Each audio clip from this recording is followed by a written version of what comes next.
उत्तर प्रदेश में एक बड़ी आतंकी साजिश को नाकाम किया गया है। लखनऊ के काकोरी इलाके से दो संदिग्ध आतंकवादियों को गिरफ्तार किया गया।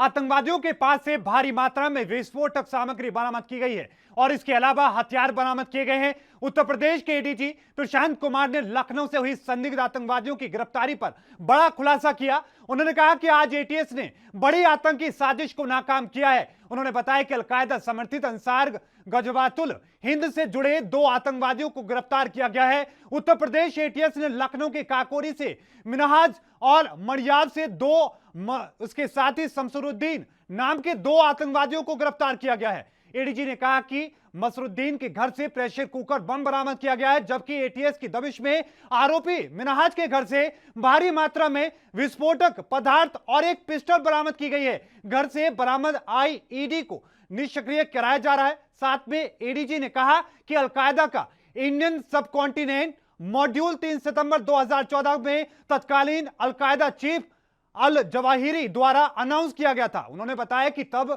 इसका मुखिया मौलाना असीम उमर था, जो कि उत्तर प्रदेश के संबल से रहने वाला था। प्रशांत कुमार ने बताया कि अमेरिका और अफगान ऑपरेशन में 23 सितंबर 2019 को उसकी मौत हुई थी। उसकी मौत के बाद भी ऑपरेशन लगातार जारी रहे और जब उत्तर प्रदेश में विधानसभा चुनाव होने वाले हैं तो ये स्लीपर सेल एक बार फिर से एक्टिव हो चुके हैं और इसके साथ ही 15 अगस्त को पूरे उत्तर प्रदेश में सीरियल ब्लास्ट करने की साजिश रचने लगे। इतना ही नहीं, इस दौरान बीजेपी के कई बड़े नेताओं को निशाना बनाया जाना था, लेकिन उत्तर प्रदेश एटीएस ने तमाम साजिश को नाकाम कर दिया। फिलहाल उत्तर प्रदेश में अलर्ट है, नेपाल सीमा पर अलर्ट है और अयोध्या में भी अलर्ट जारी किया गया है।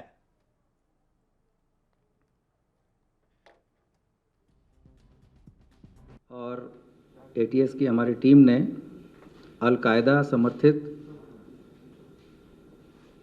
अंसार गजवातुल हिंद से जुड़े दो आतंकियों को गिरफ्तार किया है। उनके पास से असलहे तथा विस्फोटक सामग्री बरामद हुई है। ये यहाँ इसका बैकग्राउंड थोड़ा मैं बता दूं कि अलकायदा एक militant Sunni Islamic multinational terrorist organization है, जिसका गठन 1988 में उमर हल मंडी, और ये गतिविधियां पाकिस्तान अफगानिस्तान बॉर्डर क्षेत्र में पेशावर क्वेटा एरिया जो पाकिस्तान का है, वहाँ से आतंकवादी गतिविधि संचालित की जा रही है। उक्त कार्य के लिए उमर हलवंडी द्वारा भारत में अल-कायदा इंडियन सब कॉन्टिनेंट मॉड्यूल के संगठन में सदस्यों की भर्ती, उन्हें रेडिकलाइज करने का कार्य किया जा रहा है तथा मसीरुद्दीन पुत्र अमीनुद्दीन निवासी सीतापुर रोड, मोहिबुल्लापुर, लखनऊ थाना मड़ियाहू मुख्य भूमिका निभा रहे थे। इस गिरोह में लखनऊ तथा कानपुर के इनके अन्य साथी भी शामिल हैं। इनके द्वारा उत्तर प्रदेश के तथा मुख्यतः लखनऊ में कभी भी आतंकवादी घटनाएं की जा सकती हैं, इसकी सूचना थी।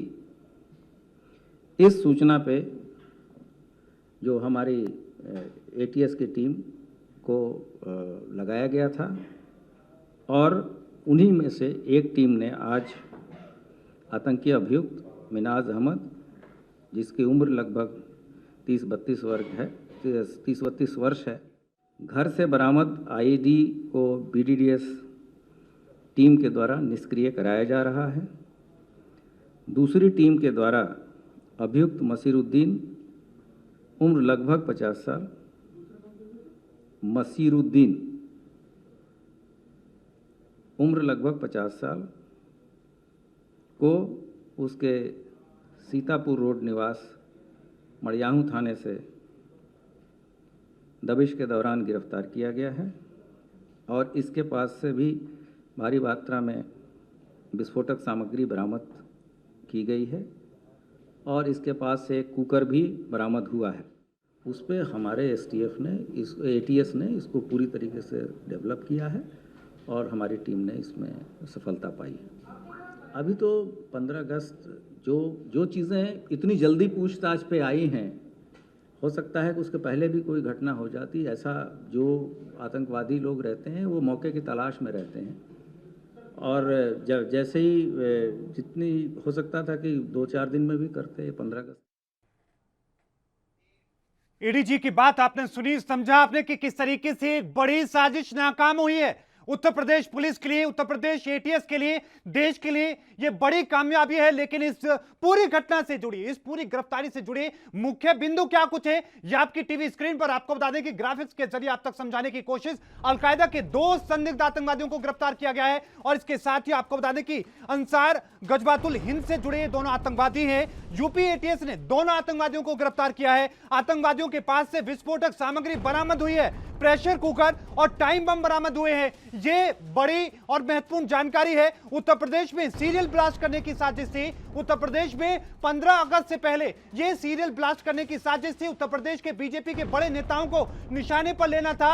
अयोध्या जैसी जगहों को दहलाने की साजिश थी। उत्तर प्रदेश के जो बड़े शहर हैं उन्हें दहलाने की साजिश थी। 15 अगस्त से पहले पूरे उत्तर प्रदेश में ये सीरियल ब्लास्ट होने थे। बीजेपी नेताओं को निशाने पर लेना था। अयोध्या में भी बड़ा ब्लास्ट करना चाहते थे आतंकवादी। आतंकवादियों के हैंडलर का नाम उमर अल मंदी है। ये बड़ी जानकारी है। कश्मीर से भी ये हमला हो चुका है। उन हमलों में इन आतंकवादियों के नाम है, इस बात की जानकारी मिली है। और साथ में काकोरी में आतंकी सैफुद्दीन सैफी जो ढेर हुआ था, उसके द्वारा ये संगठन चलाया जा रहा था। 2017 में 12 घंटे के ऑपरेशन के दौरान ये आतंकवादी को ढेर किया गया था। 2017 12 घंटे का ऑपरेशन, और उस दौरान भी चुनाव होने थे, उससे पहले इस तरह की घटना को अंजाम दिया गया था। लेकिन बड़ी सफलता मिली थी, आतंकी को ढेर किया गया था। लेकिन उसके बाद से लगातार इस तरह के जो संगठन है वो एक्टिव होने थोड़े कम हो गए थे। और एक बार फिर से जब विधानसभा चुनाव है और 15 अगस्त आने वाला है, ये पूरा जो गैंग है, ये स्लीपर गैंग एक बार फिर से एक्टिव हुआ और इन साजिश को एक बार फिर से रचने की कोशिश करने लगा।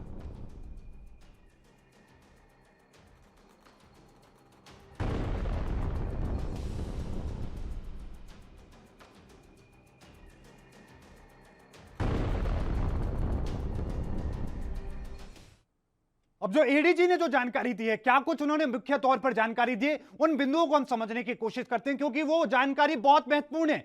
जो जानकारी उन्होंने साझा की है वो वेरीफाइड जानकारी है। मिनहाज और शमसुरुद्दीन नाम के 2 आतंकवादियों को गिरफ्तार किया गया है। उन दोनों के नाम सामने आ चुके हैं। एक का नाम मिनहाज है, दूसरे का नाम शमसुरुद्दीन है, और इन दोनों को गिरफ्तार किया गया है। और साथ में आपको यह भी बताते चले कि शमसुरुद्दीन के घर से प्रेशर कुकर बरामद हुआ है, प्रेशर कुकर बम बरामद हुआ है। मिनहाज के घर से भारी मात्रा में विस्फोटक सामग्री बरामद हुई है। मिनहाज के पास एक पिस्तौल भी बरामद हुई है। इसके साथ ही घर से बरामद आईईडी को निष्क्रिय करने की जो कार्रवाई है वो लगातार जारी है। अलकायदा का इंडियन सब कॉन्टिनेंट ये मॉड्यूल है जो आज उत्तर प्रदेश के लखनऊ से ये इस पूरे मामले को लेकर जो आतंकवादियों की गिरफ्तारी हुई है। 3 सितंबर 2014 को अल जवाहिरी ने इस संगठन को बनाया था। इसका मुखिया मौलाना असीम उमर था, जो कि उत्तर प्रदेश के संभल में रहने वाला था। अमेरिका अफगान ऑपरेशन में उसकी मौत हुई। 23 सितंबर 2019 को उसको ढेर किया गया। उसके बाद ही उत्तर प्रदेश में उमर हलमुंडी शख्स चला रहा था इस ऑपरेशन को। पाकिस्तान अफगानिस्तान बॉर्डर क्षेत्र से इस पूरे ऑपरेशन को चलाया जा रहा है। पेशावर क्वेटा एरिया से ये पूरा ऑपरेशन संचालित हो रहा था। और सबसे महत्वपूर्ण बात ये कि आखिरकार संवाद के लिए क्या तरीका ये लोग अपनाते थे, तो इसके लिए आपको बता दें कि टेलीग्राम, जो कि एक सोशल मीडिया प्लेटफॉर्म है, उसका इस्तेमाल होता था। उसी के जरिए इनको ऑर्डर मिलते थे और उसी के जरिए अब इन लोगों ने फिर से अपने पूरे के पूरे स्लीपर सेल के इस गैंग को एक्टिव करने की कोशिश की गई, जिनमें से 2 लोगों को, 2 आतंकवादियों को गिरफ्तारी करने में आज यूपी एटीएस को कामयाबी मिली है।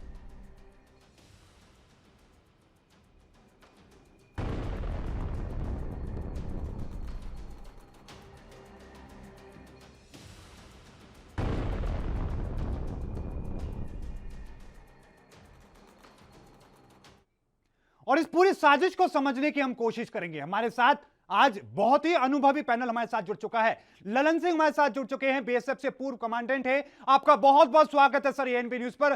पीके सहगल जी हमारे साथ जुड़ चुके हैं, रक्षा विशेषज्ञ हैं। आपका भी बहुत बहुत स्वागत है सर एएनपी न्यूज पर। सबसे पहले सहगल साहब, रुख मैं आपका करना चाहूंगा, और इस पूरी घटना को आप किस तरीके से देख रहे हैं? कितनी बड़ी कामयाबी है लखनऊ में आज जो यूपी एटीएस ने इस पूरी घटना को, जो पूरी साजिश को नाकाम किया है, कितनी बड़ी कामयाबी देश के लिए? सहगल साहब, आवाज मिल रही है आपको हमारी?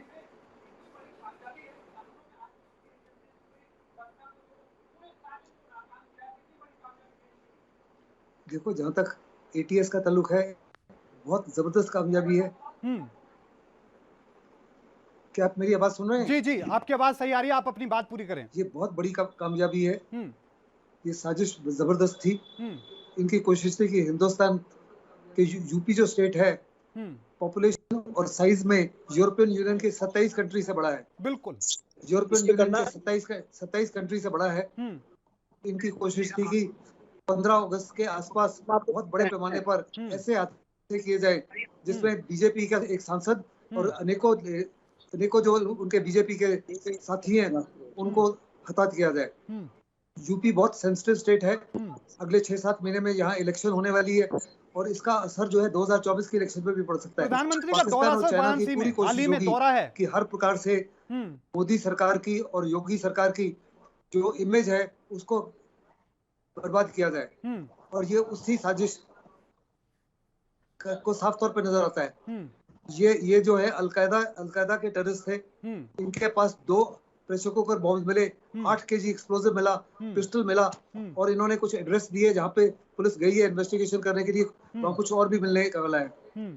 बड़ा लाजमी है कि बड़ी बारीकी से इसको देखा जाए क्योंकि इसके पीछे जो है वो खतरनाक लोग थे। इनका हैंडलर जो है वो पाकिस्तान में है। इनमें से एक आदमी जो है पहले कश्मीर में भी बड़े हादसों को अंजाम दे चुका है और कहा जा रहा है कि इनके साथ जो मास्टरमाइंड है वो अफगानिस्तान के क्वेटा एरिया और पेशावर से भी उनका आपसी मिलाप है। यानी दूसरे लफ्जों में बहुत ही बड़े पैमाने पर बिल्कुल एक किस्म से सफलता मिली है इनके अरेस्ट से। बिल्कुल बड़ी सफलता है। क्वेटा से पूरा जो ऑपरेशन था वो संचालित किया जा रहा था पाकिस्तान के और अफगानिस्तान के क्वेटा शहर है, वहां से इस पूरे ऑपरेशन को अंजाम देने की कोशिश की जा रही थी। सहगल साहब हमारे साथ बने रहिए। ललन सिंह जी, आपका रुख करना चाहूंगा, आप किस तरीके से देख रहे हैं इस पूरी घटना को लेकर? और एक बात ये भी समझने की कोशिश करूंगा, सिर्फ सफलता नहीं, एक नाकामी के तौर पर भी हमें देखना चाहिए। ना जाने कितने दिनों से ये लोग यहाँ पर बैठे हुए थे, किसी बड़ी साजिश को पहले भी अंजाम दे सकते थे। अच्छी बात आपने कहा। पहले तो मैं आपको ये बताना चाहूँ कि सिक्योरिटी जो है, जो सुरक्षा है, उसकी शुरुआत सख्त से होती है और जितनी भी एजेंसी हो, चाहे वो स्टेट की हो, एटीएस हो, एसटीएफ हो या एनआईए एजेंसी हो, एनएसजी हो या कोई भी स्पेशल ब्रांच हो, उनको हमेशा आंतरिक सुरक्षा के बारे में अपेक्षाकृत बाहरी सुरक्षा से ज्यादा सचेत रहने की अभी का समय बोलता है, बताता है।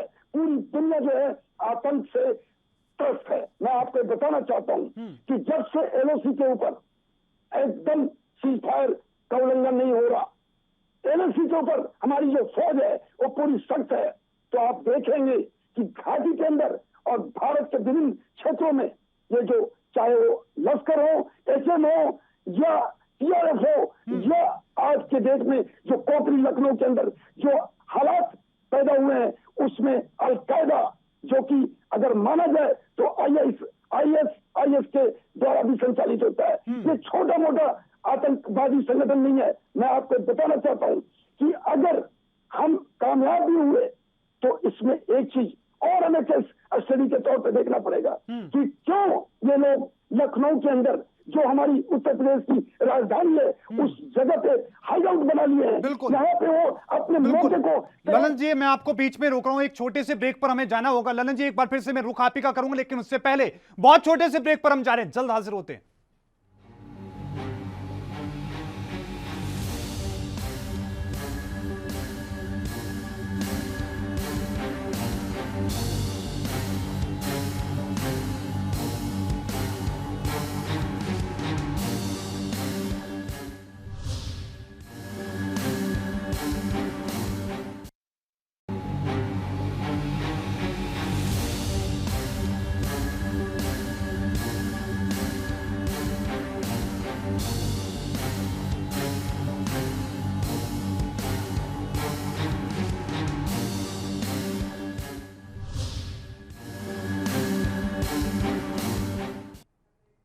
ब्रेक के बाद एक बार फिर से आपका स्वागत है। लगातार चर्चा जारी है। बहुत ही अनुभवी पैनलिस्ट हमारे साथ बने हुए हैं। ललन सिंह, पूर्व कमांडेंट बीएसएफ से, पीके सहगल साहब, रक्षा विशेषज्ञ हमारे साथ हैं और इस पूरी साजिश को हम समझने की कोशिश कर रहे हैं। ललन सिंह जी हमारे साथ। ललन सिंह जी, रुख मैं फिर से आपका करूंगा और एक बात और समझने की कोशिश करूंगा कि लखनऊ में ये लोग इतने दिनों से छिपे हुए थे, इसको आप किस तरीके से देख रहे हैं? पूरा परिवार इनका यहां पर बसा हुआ है।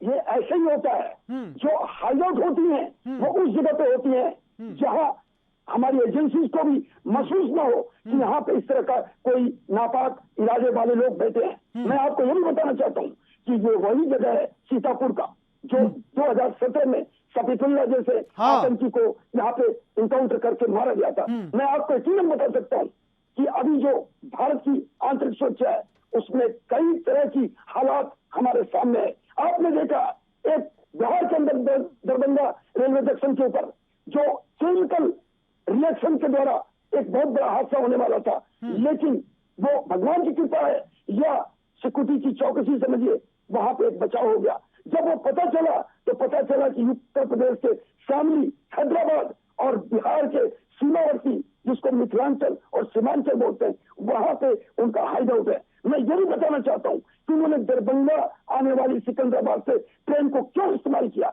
उसके कई कारण होंगे। मैं आपको इसी विषय पर बात करते हुए जानकारी के तौर पर बताना चाहता हूँ कि बुरहान वानी का 2 दिन पहले उसकी बरसी थी, उससे 3 दिन पहले लगातार घाटी के अंदर हरकत हो रहे थे। अभी आपने देखा 11 कर्मचारियों को बर्खास्त किया गया है, जिसमें सलाउद्दीन का 2 बेटे भी हैं। और मैं आपको बताना चाहता हूँ 370 आदमी के बाद घाटी में ये पूरी तरह से हलचल में है। और आज का यानी कि आप कह रहे हैं ललन सिंह जी कि ये पूरी प्लानिंग के साथ हो रहा है, एक के बाद एक ये स्टेप बनाए जा रहे हैं और उत्तर प्रदेश को, देश को दहलाने की साजिश है प्लानिंग के साथ।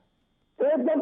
आप देखिए अयोध्या, काशी, ये सभी जगह वाइटल पॉइंट्स हैं, वाइटल इंस्टॉलेशन है। और ये भी पता चला है कि कुछ चुनिंदा नेताओं के ऊपर एक टारगेट करना चाहते थे, सिलसिलेवार बम को विस्फोट करना चाहते थे। मैं आपको बताता हूँ IED एक कोई दोस्त और दुश्मन को नहीं पहचानता।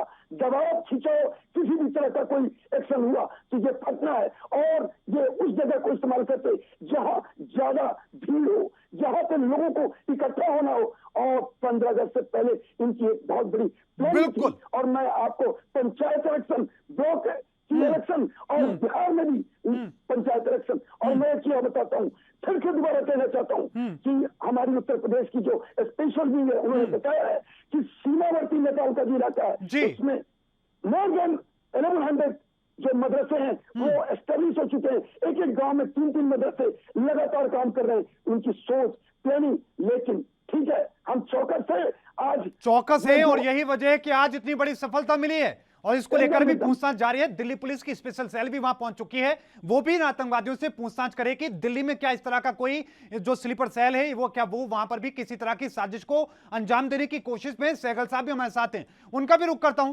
पीके सहगल साहब, सवाल यह होगा कि जिस तरीके से आज की पूरी घटना हुई है और इसमें 2 प्रेशर कुकर बम बरामद किए गए हैं, 10 किलो IED बरामद किया गया है, अगर इनका इस्तेमाल होता कितनी घातक, कितना खतरनाक ये हो सकता था, कितनी बड़ी तबाही हो सकती थी, ताकि हमारे दर्शक इसकी गंभीरता को समझें।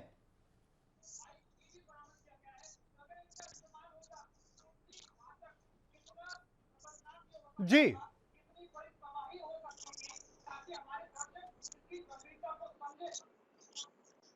देखो, ये बहुत बड़ी सफलता मिली है। अगर वास्तव में ये IED जो थे, जो प्रेशर कुकर थे और जो 8 kg और एक्सप्लोजिव था और टाइम बॉम्ब से इनको इस्तेमाल किया जाता तो बहुत बड़े पैमाने पर नुकसान हो सकता था। इन्होंने भीड़ भाड़ इलाके में इसको एक्सप्लोर करना था। तो अगर बीजेपी के मुखिया जो है कुछ लीडर्स मारे गए होते तो बहुत ही जबरदस्त वायलेंस हो सकता था। उनकी कोशिश थी कि जबरदस्त वायलेंस किया जाए, उनकी कोशिश थी जान और माल का खूब नुकसान किया जाए, उनकी कोशिश थी कि शायद ये जो वारदात है उसको बनारस या अयोध्या में भी किया जाए, क्योंकि आप देखो कि अयोध्या और बनारस में भी एक्सपर्ट घोषित कर दिया गया है। साथ ही साथ दिल्ली पुलिस की भी एक एक्सपर्ट टीम गई है, रवाना होगी लखनऊ के लिए, क्योंकि ये 2 लोग तो पकड़े गए हैं। इस साजिश में और भी बड़े लोग हो सकते हैं, इसलिए बड़ा लाजमी है कि इनकी फुल प्रूफ इंटरोगेशन की जाए, ताकि जो बाकी लोग इन्वॉल्व हैं उनको हिरासत में लिया जाए जल्द से जल्द, इससे पहले कि वो किसी बड़े हादसे को अंजाम दे सके। ये बहुत खुशकिस्मती थी हमारी कि हमारी सतर्कता की वजह से और हमारी इंफॉर्मेशन शेयरिंग की वजह से इनको हमने एन मौके पर दबोच लिया है। नहीं तो बहुत ही बड़े पैमाने पर नुकसान हो सकता था, कई 100 लोग मारे जा सकते थे और जान और माल का बड़े पैमाने पर नुकसान हो सकता था। लोग छिपे हैं, कुछ लोग भागे हैं, लेकिन साथ में अब उनके परिवार, यानी कि जिन आतंकवादियों को गिरफ्तार किया गया है उनके परिवारों को भी यूपी एटीएस लेकर गई है। थोड़ा यह भी हम समझने की कोशिश करेंगे सहगल साहब, इसके पीछे की वजह क्यों नजर आती है आपको? क्या उस परिवार की सुरक्षा भी जरूरी है? क्या जो बाकी के स्लीपर सेल्स हैं इन लोगों को नुकसान पहुंचाने की कोशिश कर सकते हैं ताकि कोई जानकारी जो यूपी पुलिस को ना मिले, यूपी एटीएस को ना मिले? ये हादसे को अंजाम दे सकते क्योंकि इन्होंने सीरियल ब्लास्ट करने की कोई करनी थी। At one point of time कई जगह पर साइमल्टेनियस अटैक्स हो सकते थे, जिससे बहुत बड़े पैमाने पर, जैसे 1993 में मुंबई में हुए थे साइमल्टेनियस हमले, बहुत बड़े पैमाने पर लोग हताहत हो सकते थे।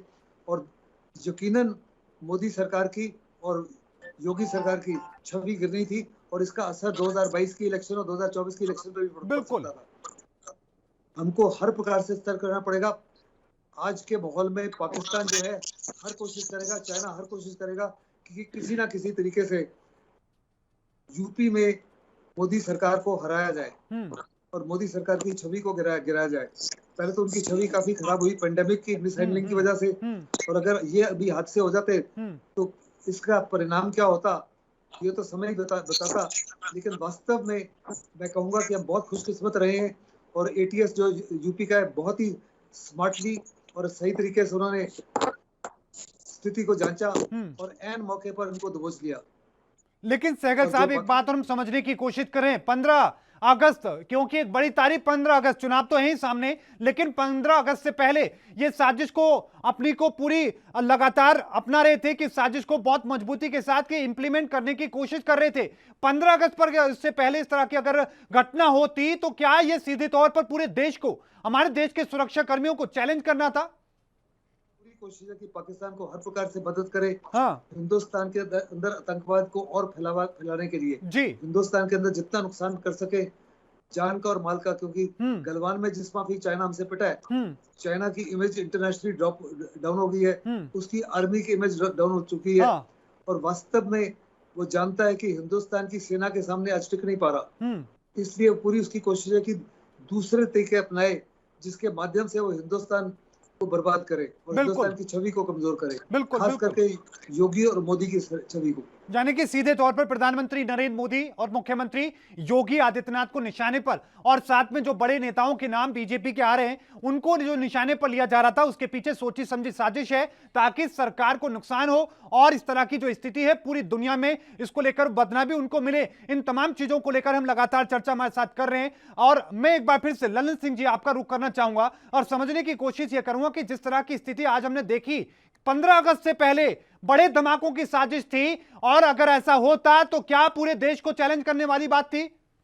देखिए, ये जो भारत है वो इसकी एक आबादी और एक क्षेत्रफल दुनिया के अंदर एक मायने रखता है। मैं आपको बताना चाहता हूँ कि पाकिस्तान और चीन भी अप्रत्यक्ष रूप से या प्रत्यक्ष रूप से किसी भी तरह से भारत के ऊपर अनावश्यक दबाव देना चाहता है। वो सामने नहीं लड़ सकता पाकिस्तान, लेकिन वो छिटपुट इस तरह के आतंकी हरकतों से हमारे माहौल और हमारे लोगों के बीच में सुरक्षा की भावना को ठेस पहुंचाना चाहता है। मैं आपको बताना चाहता हूं कि जो आज लखनऊ की इंफॉर्मेशन है वो घाटी के नजरुद्दीन हलवाई जो 3 दिन पहले वो मारा गया है, उस इंट्रोगेशन में इसका इंफॉर्मेशन सटीक मिला था।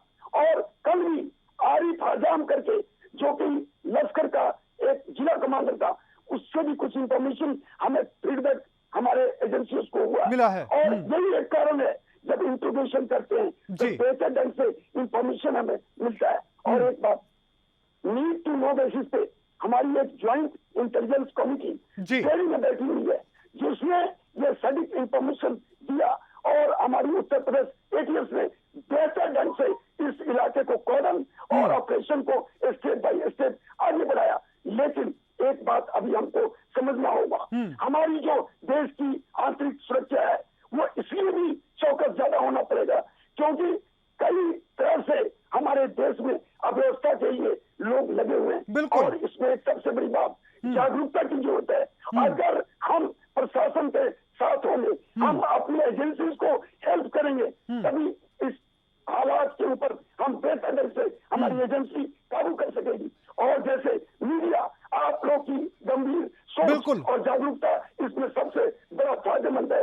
बिल्कुल। और एक बात मैं बताना चाहूंगा जी। कि जो घाटी है, घाटी की जो इंफॉर्मेशन है वो बहुत ज्यादा। बिल्कुल ललन जी, मैं आपको बीच में रोक रहा हूं और इस बीच हमारे साथ महेंद्र मोदी जी भी जुड़ चुके हैं। उत्तर प्रदेश के पूर्व डीजीपी हैं, लेकिन उससे पहले बहुत छोटे से हम ब्रेक पर जा रहे हैं। उसके बाद पूर्व डीजीपी से हम समझने की कोशिश करेंगे उत्तर प्रदेश में आज की इस पूरी घटना को लेकर वो किस तरीके से इसको देख रहे हैं, लेकिन रुकेंगे छोटे से ब्रेक के लिए।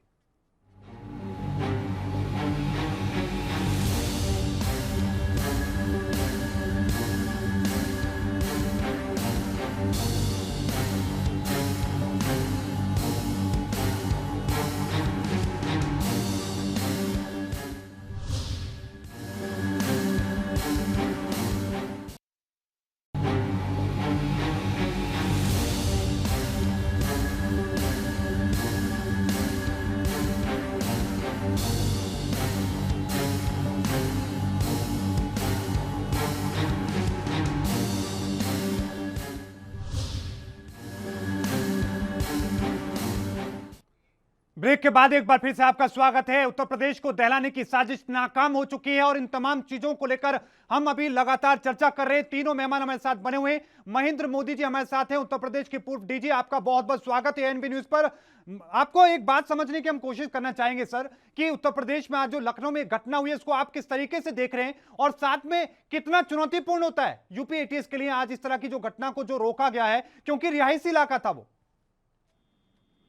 ऐसा है कि भारत पर उत्तर प्रदेश हो या जम्मू कश्मीर हो या हमारे आर्म फोर्सेज हो, जो लगातार जो घटनाएं हो रही हैं उससे हमारी सरकारों को हम बधाई देते हैं। भारत सरकार की, मोदी जी की सरकार को, उत्तर प्रदेश की योगी जी की सरकार को, कि लगातार हम उनके बढ़िया से इन सारे नागों का फन करने में हम लगातार सफल भी हो रहे हैं। उसी की कड़ी में एक यह भी है। देखिए, पहले मैं बता दूं, हम लोग के कार्यकाल में एक इंडियन करेंसी नोट्स का भी जाल आतंकवादी बिछाते थे, लेकिन आज की तारीख में एक इंडियन करेंसी नोट का जाल काफी घटा है पहले की अपेक्षा जी। तो ये जो सफलता है, इस तरह की सफलता अभी और मिलेंगी, अभी तो और गहरी साजिश, लेकिन ये कांस्टेंट वार है। ऐसा नहीं है कि इसका अंत होना है, यह चलता रहेगा। ये तो ये हमेशा होता रहा है और भारत के दुश्मन बहुत हैं, वो लगातार चाहते हैं इस तरह के कि भारत को नुकसान पहुंचा जाए। लेकिन उत्तर प्रदेश के लखनऊ इलाके में लोग बीते एक लंबे समय से रहते थे और पुलिस को इस बात की जानकारी नहीं मिली। क्या वजह होती है सर? ऐसा है कि कौन सी मॉड्यूल कब एक्टिवेट होगा इसके बारे में ये जो आपने बताया कि जानकारी नहीं, जानकारी हुई तभी तो ये गिरफ्तारी हुई। जानकारी बहुत एडवांस में रखने के बजाय एटीएस या जो भी हमारी एजेंसी हैं वो कई कारणों से कई तरह के लिंच लोगों का भी पता करने के बाद ही उसी समय पर रेड करते हैं। तो वो ये तो चलता है, इसलिए हमें जो कुछ दिखता है वो उसी का सरफेस मीनिंग नहीं लेनी चाहिए। लेकिन एक बात और समझने की कोशिश करेंगे महेंद्र मोदी जी, कि ये आज जो जहां पर वहां पर एक्शन हुआ ये दिन में किया गया। आमतौर पर हमने देखा कि यूपी एटीएस जब इस तरह की कोई भी कार्रवाई करते हैं तो रात के अंधेरे में करते हैं, उसके बाद तमाम तरह के इलाके को सील करने के बाद, लेकिन आज ये दिन में किया गया। इसके पीछे की वजह सर क्या हम समझ सकते हैं? कोई अंदाजा आपको है? वो रिहायशी इलाका था क्या इस वजह से, या क्या वजह नजर आती है? ऐसा है कि मैं आपको बता दूं, 1995 की बात है, सिद्धार्थ नगर में हमने 1 लाख के इनामी उग्रवादी को गिरफ्तार किया था जो कश्मीर में चलाता था और हमारे जिले में था। लेकिन वो हमने सुबह 5 बजे जाकर के उसके हाथ किया। ये तो हमारी सिचुएशन के अनुसार कि उसके आगे के कौन से चाल चलने हैं, हमें किस समय उसको घेरना है, कब अटैक करना, उन परिस्थितियों को देखते हुए निर्णय लिए जाते हैं। यानी कि तमाम जो जिस तरह की तमाम चुनौतियां हैं, तमाम चीजों को देखने के बाद ये फैसला लिया जाता है। सहगल साहब, एक बार फिर से रुक आपका और समझने की कोशिश ये कि उनका जब पहले से ही ये एक हिस्ट्री रही है कि वो पाकिस्तान, अफगानिस्तान, दुबई और इस तरह के देशों से उनका आना जाना रहा। जिस एक आतंकवादियों को आज गिरफ्तार किया गया उनमें से एक का, और दूसरे शख्स जो कि पूर्व कर्मचारी रहे, सरकारी कर्मचारी रहे, उन दोनों के इतने इस तरह के लिंक थे, फिर भी इस तरह की गतिविधियों में उन लोग संलिप्त मिले, और साथ में जो पूर्व उनका आना जाना पाकिस्तान अफगानिस्तान से था, क्या पुलिस के लिए एक बड़ा इशारा था ये आप मुझसे पूछ रहे हैं? नहीं नहीं, सहगल साहब हमारे साथ हैं, रक्षा विशेषज्ञ, उनसे मैं पूछ रहा हूं, उनके पास आवाज थोड़ा डिले पहुंच रही है, उनसे समझने की हम कोशिश कर रहे हैं, वो हमारे साथ जुड़े हुए हैं। जी सहगल साहब। जी।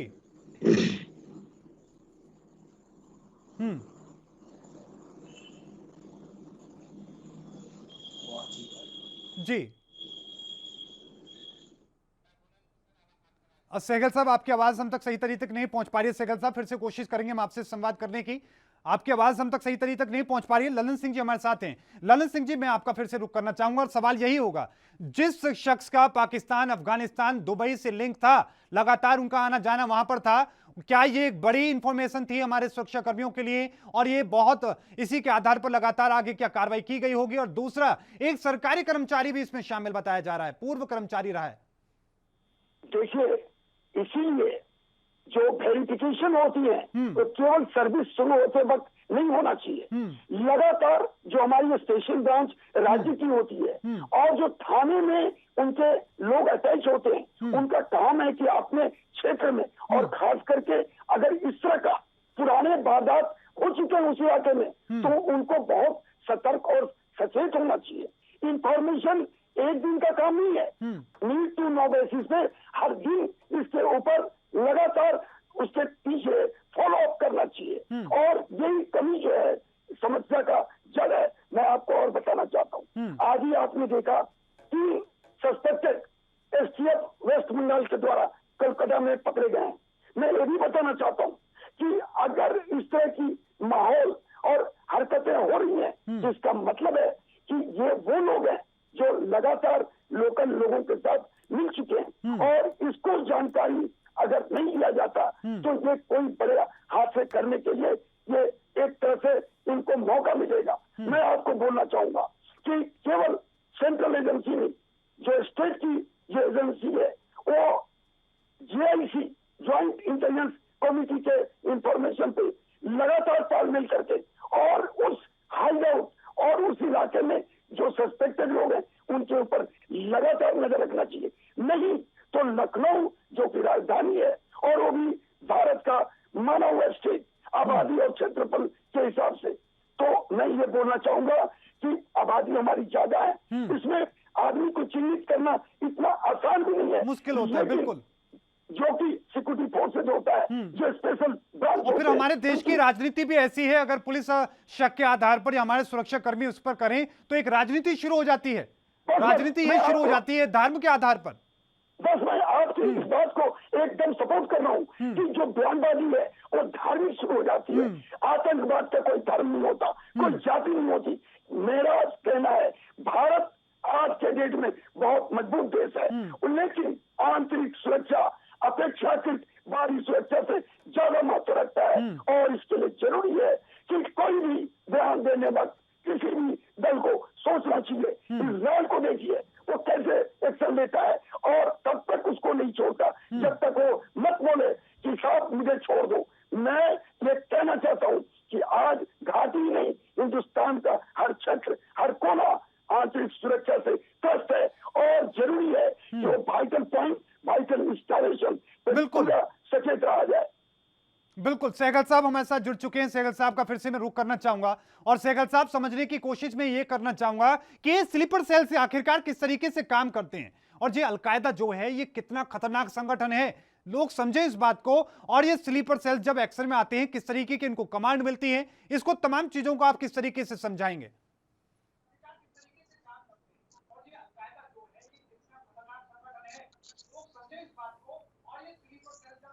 जी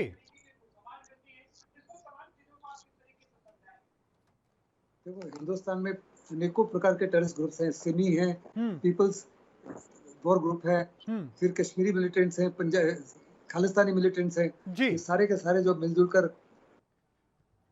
एक किस्म से लाई लो करते हैं, और पाकिस्तान के इशारे के ऊपर ऐन मौके पर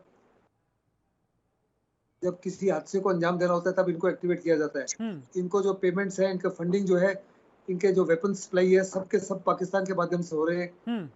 और ये पाकिस्तान के माध्यम से ही इनके पास जो विस्फोटक है सामग्री वगैरह वो पहले ही इनके आर्म्स कैशे में रखी होती है। वो एक जगह से दूसरी जगह कैसे ले जाते हैं, इनके स्लीपर सेल भी ले जाते हैं। और हिंदुस्तान के अंदर खास करके साउथ इंडिया के ऑलमोस्ट सारी स्टेट्स, फिर आपके बहुत बड़े पैमाने पर मुंबई, फिर नागपुर का इलाका, पंजाब, यूपी में मेरे मुताबिक इस समय कई 100 स्लीपर सेल्स होंगे। लेकिन हम काफी चौकन्ने हैं, इससे पहले कि वो किसी भी हादसे को अंजाम दे सके हम उनको दबोच लेते हैं। वो स्लीपर सेल्स कहाँ मौजूद हैं बिल्कुल इसकी जानकारी नहीं पता, क्योंकि जैसे इनकी जो इंफॉर्मेशन होती है वो इतनी खुफिया तौर पे होती है कि एक जो स्लीपर सेल है उसको दूसरे स्लीपर सेल के बारे में कुछ नहीं मालूम होता। उनकी इंटरोगेशन के बाद में भी आप दूसरे को नहीं पकड़ सकते। वो सिर्फ इनके हैंडलर्स जो है पाकिस्तान में उन्हीं को मालूम है। जो हैंडलर्स है उन्हीं के पास तमाम जानकारी होती है, लेकिन इनके बीच में जो संवाद होता है वो बहुत रोचक है। आज जिस तरह की जानकारी सामने आई हैरान करने वाली थी, और इस बात को लेकर मैं महेंद्र मोदी जी आपके पास आ रहा हूं और समझने की कोशिश करूंगा कि ये लोग एक टेलीग्राम नाम की एप्लीकेशन का इस्तेमाल करते थे संवाद करने के लिए कि कब एक्टिव होना है, कब कहां से किस तरह की चीजें लेनी है। जो इनको ऑर्डर्स मिल रहे थे पाकिस्तान अफगानिस्तान के क्योटा शहर से, इनके जो हैंडलर्स इनको जानकारी दे रहे थे, जो एक्शन लेने के लिए कह रहे थे, वो टेलीग्राम के जरिए कह रहे थे। ये कितना आप किस तरीके से देख रहे हैं कि इसको ट्रेस करना कितना मुश्किल होता है सुरक्षा कर्मियों के लिए? ऐसा नहीं है, सुरक्षा कर्मियों के लिए मुश्किल जरूर है, लेकिन हमारा जो टेक्नोलॉजिकल इनोवेशन है, जो है कि लेटेस्ट डेवलपमेंट क्या है, कौन कौन से गैजेट्स इस्तेमाल करेंगे, कौन कौन से मीडिया इस्तेमाल करेंगे, ये इन पर लगातार पैनी नजर रहती है, आंखें दुरुस्त रहती हैं, चौकन्नी रहती हैं, और उस पर रिसर्च भी होता रहता है और उस पर लगातार काम होता रहता है, उस पर पूरा रिसर्च भी होता रहता है ताकि हमें वो सरप्राइज मिले, हम उनको सरप्राइज मिलेगा। लेकिन एक बात और मैं समझने की कोशिश करना चाहता हूं, हम दुरुस्त हैं, यही वजह है कि हम ऐसे आतंकवादियों के इनके मंसूबों को पूरा होने से पहले हम उनको नाकाम भी कर रहे हैं। लेकिन आप किस तरीके से देख रहे हैं कि आज जिन लोगों को गिरफ्तार किया गया है, 2 लोगों को, एडीजी हमारे साथ जो थे प्रशांत कुमार जी, उन्होंने बताया कि कई और भी ऐसे लोग हो सकते हैं, इनके जो साथी हैं, जिन लोगों ने इस पूरी साजिश में इसमें शामिल हो सकते हैं। क्या लग रहा है, आप किस तरीके से देख रहे हैं कि वो लोग अब इनएक्टिव हो गए होंगे, खुद को छिपाने की कोशिश में जुट चुके होंगे? नहीं, एक्टिव हम सामान्यतः रहते हैं जनरल। नहीं, जो आतंकवादी थे, जो स्लीपर सेल से, क्या आज इन आतंकवादियों को गिरफ्तारी के बाद वो लोग इनएक्टिव हो गए होंगे अपने ऑपरेशन को, या फिर अंजाम देने के लिए कोई दूसरा जो प्लान इख्तियार कर रहे होंगे? किस तरीके से आप देख रहे हैं? बेशक वो अपनी गतिविधियां फिर भी जारी रखेंगे, फिर भी प्रयास करते रहेंगे, है ना। वो इसी हिसाब से, इसीलिए जो आपने बताया कि हम कब गिरफ्तार किया जाएगा, कब हम दिन को क्यों, रात को क्यों नहीं, ये सारी गतिविधियां उनकी एक्टिविटी तो रहेगी ही रहेगी। क्योंकि जब आपको लीजा भी एक्टिव हो चुका, यहाँ भी अरेस्ट हो चुके, तो फिर उसके लिंक कौन कौन कहाँ जा सकते हैं, प्रयास भी उनको अरेस्ट करने के लिए, उनके लिंक को जानने के लिए पहले भी हो चुका होगा, और उसके बाद भी इस पर रिसर्च होता रहेगा कि भविष्य में हमारी प्लानिंग में क्या चेंजेस लाने हैं, क्या स्ट्रेटजी में चेंजेस लाने हैं। लेकिन एक बात और मैं समझने की कोशिश करना चाहूं, क्योंकि उत्तर प्रदेश में पुलिस में आपने अंदर बैठ के काम किया है, तमाम चीजों को समझाया, देखा है, ऐसे बहुत सारे लोगों को आपने गिरफ्तार किया है, उनको पकड़ा है।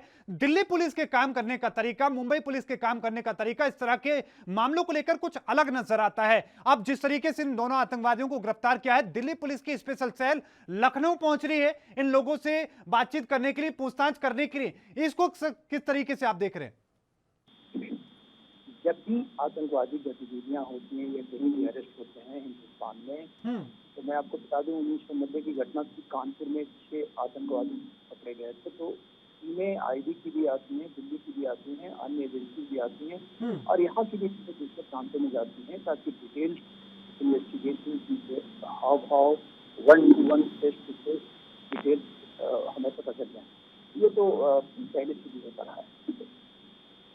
ठीक है ललन सिंह जी, मैं आपका रुख करूंगा, एक बात समझने की कोशिश करूंगा कि ये लोग जो आतंकवादी हैं लगातार अब हाईटेक होते हुए नजर आ रहे हैं। चाहे हम जम्मू कश्मीर में देखें ड्रोन से किस तरीके से हमारे ऊपर अटैक करने की कोशिश की गई, इसके अलावा वहां पर अलर्ट है, ऐसे लोगों को गिरफ्तार करने की कोशिश उनको की जा रही है।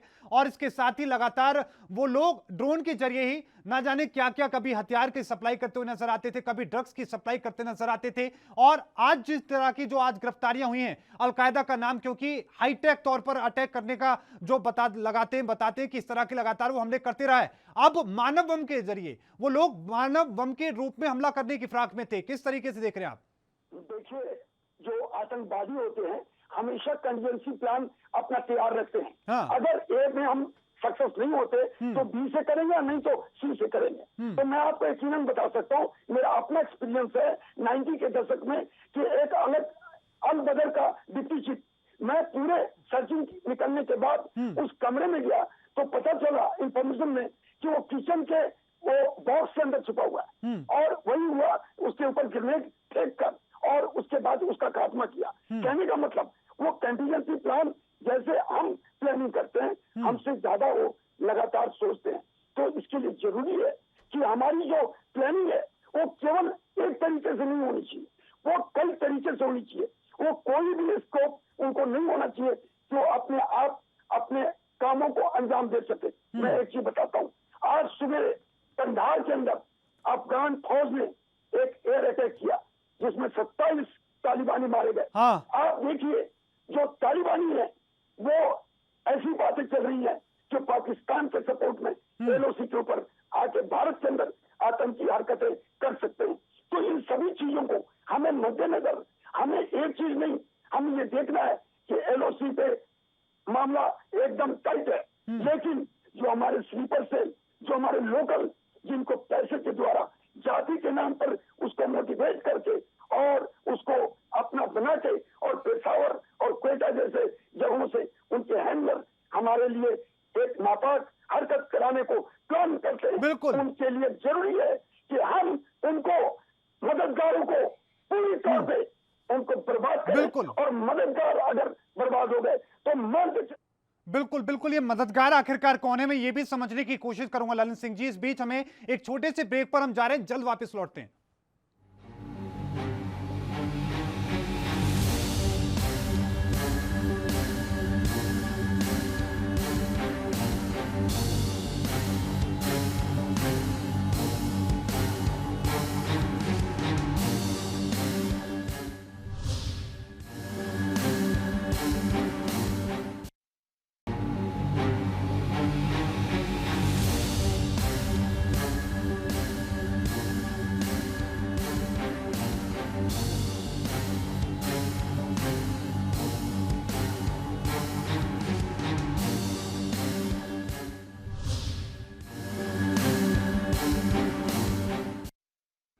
ब्रेक के बाद एक बार फिर से आपका स्वागत है। लगातार चर्चा जारी है। जिस तरीके से लखनऊ में आज 2 आतंकवादियों को गिरफ्तार किया गया है, उन तमाम चीजों को हम समझने की कोशिश कर रहे हैं। हमारे साथ लगातार अनुभवी पैनलिस्ट हमारे साथ जुड़े हुए हैं। ललन सिंह जी, रुक एक बार फिर से आपका और समझने की कोशिश ये कि जिसका आप कह रहे हैं कि जो वो मददगार हैं वो लोग कौन हैं और कैसे आखिरकार सीमा पार से आईईडी जैसी जो घातक पदार्थ हैं, जो घातक सामग्री है, विस्फोटक सामग्री, वो लखनऊ जैसी जगह पर पहुंच जाते हैं।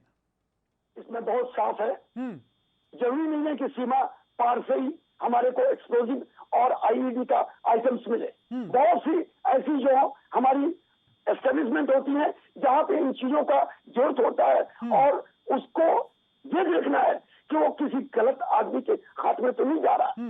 फिर आपने नंबर 2 बताया कि ड्रोन से भी ड्रग्स, वेपन्स और एक्सप्लोजिव खास करके पंजाब के अजनाला, जम्मू के सांबा और सुंदरबनी और कुछ इलाकों में गिराया गया है। मैं आपको ये बताना चाहता हूँ कि नेपाल के मार्फत बांग्लादेश, जो किशनगंज और मिथिलांचल बिहार का सीमांचल एरिया है, उधर से भी एक्सप्लोजिव आने की बात चल रही है। तो जरूरी है कि सीमा सुरक्षा बल हो, एसएसबी हो, आईटीबीपी हो, इनको चौकस नजर रखना पड़ेगा। नेपाल खुला हुआ इंटरनेशनल बॉर्डर है, उसके ऊपर जरूरी है कि अब उसमें कुछ परिवर्तन लाया जाए, उसके अंदर बाड़ लगाया जाए और जहां पे जरूरत हो ऑब्जर्वेशन पोस्ट लगाई जाए। मैं ये मान के चलता हूँ कि जो मददगार हैं उनको मौका नहीं मिलेगा। इसमें एक पॉइंट और है मेरा, इंटेलिजेंस विंग जो स्टेट की होती है उसको बहुत ट्रेंड होना चाहिए, उसको अपने काम के अंदर बहुत काबिलियत चाहिए। इंट्रोगेशन सेंटर, हम उनके ट्रेनिंग को अगर जरूरत है तो सेंट्रल एजेंसी को भेजना चाहिए। कैसे इंट्रोगेशन की जाती है, लोगों के अंदर मोटिवेशन कैसे कर सकते हैं। और एक बात, अगर कोई इन्फॉर्मर है तो वो डील भी हो जाता है। एक तरफ हमारे डिपार्टमेंट को बताता है और दूसरी तरफ वो आतंकवादी के साथ भी, इसे मददगार के साथ भी मिल सकता है। इन चीजों को ख्याल करने के लिए जो हमारे अधिकारी हैं, जो सुपरवाइजर हैं पुलिस और एजेंसी के अंदर, उनको बहुत ज्यादा ट्रेनिंग की जरूरत है। स्पेशल ब्रांच को ढीला नहीं रखना, उनको केवल इधर उधर वीआईपी ड्यूटी के लिए नहीं बंदोबस्त में रखना। उनकी ड्यूटी स्पेशल ब्रांच की इंटेलिजेंस, अगर आपकी इंटेलिजेंस ठीक है तो लखनऊ हिंदुस्तान के किसी भी कोने में आंतरिक सुरक्षा को ठेस पहुंचाना भारत के अंदर बहुत मुश्किल है। बिल्कुल सही बात आप कह रहे हैं, बिल्कुल बहुत अच्छे बिंदु आपने दिए हैं। सहगल साहब का रुख करूं, लेकिन उससे पहले महेंद्र मोदी जी, एक बार फिर से रुख में आपका करना चाहूंगा। आज एडीजी प्रशांत कुमार जी ने बहुत महत्वपूर्ण बात की। उन्होंने कहा कि ये जो संगठन है, ये जो लोग थे, इनका मकसद था लोगों को भर्ती करना। ये लोगों को भर्ती कर रहे थे और इन लोगों का भर्ती करने, जिन लोगों को चूज करते थे लोग, वो ऐसे लोग थे जो जिहाद जैसी सोच रख सकते हैं, जो जिहाद जैसी बातें करते थे। उन लोगों को पकड़ा जाता था, उन लोगों को अपनी ओर खींचा जाता था, उनको भर्ती किया जाता था। आप किस तरीके से देख रहे हैं कि इन लोगों का ब्रेन वॉश कैसे किया जाता है, कैसे आखिरकार इन लोगों को अपनी जान देने तक पर आमदा किया जाता है, मानव बम बना दिया जाता है, लेकिन वो शख्स तैयार हो जाता है। देखिए, यहाँ तक तो सही है, लेकिन कुल मिलाकर जो सारी जो गतिविधियां चल रही हैं अक्रॉस द बॉर्डर, वो ये है, जैसे मान लिया जाए कि एयरफोर्स के हेडक्वार्टर पर जो ड्रोन मंडराता हुआ दिखाई दिया, तो ये है कि हमारी आर्थिक गतिविधियां, मतलब हमारा ज्यादा खर्चा वो कराना चाहेंगे। जैसे पहले नार्को टेररिज्म होता था कि एक नार्को टेररिज्म में अक्रॉस द बॉर्डर उस पैसे से वो 1 रुपया खर्च करें तो हमारा 30 रुपये खर्च हो, एक ये तरीके बात। दूसरी बात ये कि जो आपने बताया अभी कि एडीजी एलो ने ऐसा कहा, बात सही है कि ये चाहे इंटर कम्युनिटी मैरिज की बात हो, यहाँ की बच्चियों को बहलाने फुसलाने की बात हो, जिहादी इंस्ट्रक्शन इनको और इनका इंडोक्ट्रिनेशन जब ज्यादा होगा तभी वो कमिटमेंट के साथ ये आतंकवादी काम करते हैं। इसलिए ये इंडोक्ट्रिनेशन भी पुरानी थ्योरी है, लगातार है, उनका चलता रहता है। उनको तमाम तरह के प्रलोभन, उनका ब्रेन वॉश होता है कि मरने के बाद तुम वहां जाओगे और स्वर्ग जाओगे, अप्सराएं मिलेंगी, तमाम तरह की बातें हैं। उसी में ये भी है। लेकिन आज भी 2021 में भी जब तमाम तरह की चीजें हम देख रहे हैं, पढ़ाई कर रहे हैं, आज हमारा देश इतना आगे जा चुका है, आज भी हम ऐसी सोच में चले जाते हैं। इस सोच में तो जो आतंकवादी गतिविधियों में शामिल हैं, उनके जो हैंडलर हैं, उनके जो सूत्रधार हैं, वो जाते हैं। ये बातें तो उनको है ही, लेकिन जब से उनकी शिक्षा दीक्षा इस तरह की होती है तो हम आज चाहे जहाँ भी पहुंच जाए, नंबर 1, नंबर 2, बड़े बड़े इंजीनियर वो भी उसमें शामिल हैं। तो ये बातें तो हैं, लेकिन जब नहीं, मैं इसलिए ये बोल रहा हूं सर, क्योंकि आज जिसको गिरफ्तार किया गया है वो पूर्व सरकारी कर्मचारी रहा है, पूर्व सरकारी कर्मचारी। और जो दूसरा शख्स है जिसकी उम्र करीब 50 साल है, वो शख्स बिजनेस करता था दुबई, अफगानिस्तान, पाकिस्तान में लगातार उसका आना जाना था। तो ऐसे लोग भी इस तरीके के झांसे में आ गए। ये स्पाइंग जो नेट बनता है ना, जो रैकेट बनता है, उसमें सरकारी कर्मचारी होना, दूसरी तरह की सर्विसेज उसकी दिखाना, टीचर के रूप में दिखाना, इंजीनियर, वो तो पहले से भी इस्तेमाल होता रहा। ये दूसरी one of the reason time का नेट भी इसमें शामिल है। तो ये तो पहले से भी है, ठीक है, पहले से भी है, टाइम का पास है। बिल्कुल बिल्कुल। ललन साहब, मैं रुख आपका करना चाहूंगा, आप कुछ ऐड करना चाह रहे हैं इस चीज में, उसके बाद सहगल साहब का रुख करूंगा।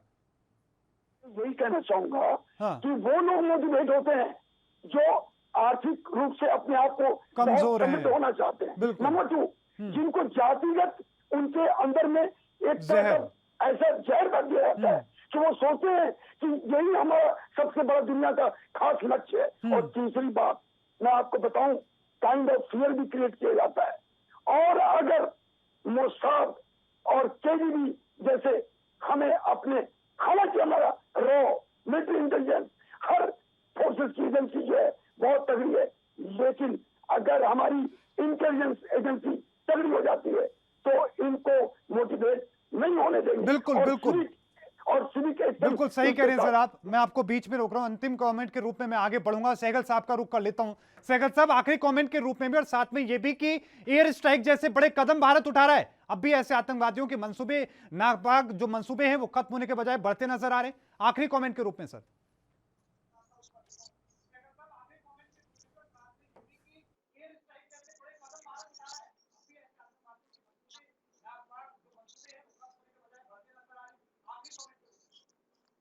देखो, ये एक किस्म से टेक्निकल वॉर है, डिंग डोंग बैटल है between the aggressor and the defender. हमारे जो सुरक्षा कर्मी है उनकी कोशिश है कि हर समय अपने अटैकर से आगे रहे ताकि वो किसी प्रकार से हमारे ऊपर हावी ना हो सके। मॉडर्न टेक्नोलॉजी उसको कई ऑप्शन दे रही है, जैसे ड्रोन स्ट्राइक हो सकती है, आर्टिफिशियल इंटेलिजेंस का इस्तेमाल हो रहा है, साइबर वॉरफेयर के माध्यम से हैकिंग हो सकती है, सोशल मीडिया का दुरुपयोग हो रहा है बहुत बड़े पैमाने पर। हमारी कोशिश है कि इन तमाम चीजों में हम उससे कई स्टेप्स आगे रहें ताकि वो हादसे को अंजाम देने से पहले हम उसको दबोच लें। और अभी तक आप देखो पिछले 8-10 साल में हर समय हमको उससे पहले सक्सेस मिली है। उसका पिछले 5-6-7 साल में कोई भी बड़ा हादसा देश में नहीं हुआ।